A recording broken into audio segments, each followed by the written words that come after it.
আসসালামু আলাইকুম ভিউয়ার্স, আপনারা দেখতে পাচ্ছেন এখানে কিন্তু শুধু ছাই দেখা যাচ্ছে।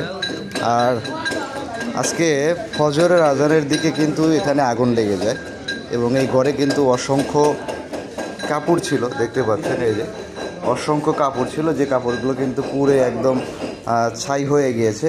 এই জায়গাটি মূলত আপনার সড়কের বাজার, এটা মূলত আপনার সিলেট জেলার কানাইঘাট উপজেলার সড়কের বাজারে আপনার মাদ্রাসার সাইডের একটা অংশ, যেখানে কিন্তু আজকে রাত্রে কিন্তু আগুন লেগেছিল এবং আগুনে কিন্তু অনেক ক্ষয়ক্ষতি হয়েছে। মানে স্পেশালি এই ঘরটার বেশি ক্ষতি হয়েছে, কারণ এখানে অনেক কাপড় ছিল, আপনারা দেখতে পাচ্ছেন। আর আশঙ্কা করা হচ্ছে আসলে পাশে চুলা আছে, পাশাপাশি এখানে কিন্তু হোটেলের সম্ভবত রান্নাবান্না করা হয়, এখান থেকে হয়তোবা আগুনটি লাগতে পারে এরকম ধারণা করা হচ্ছে।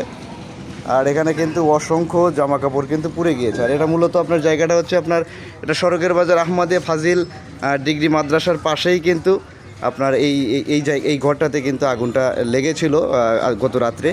আর সেখানে কিন্তু আপনার জাস্ট এই একটা ঘরেই কিন্তু মূলত ক্ষতি হয়েছে, আশেপাশে কিন্তু কোনো রকম ক্ষতি হয়নি আল্লাহ রহমতে। জাস্ট শুধু এই ঘরটাতেই ক্ষতি হয়েছে এবং এখানে অসংখ্য কাপড় ছিল, বিক্রির জন্য কিন্তু অসংখ্য জামা কাপড় ছিল, আর সেগুলো কিন্তু একদম পুড়ে ছাই হয়ে গিয়েছে।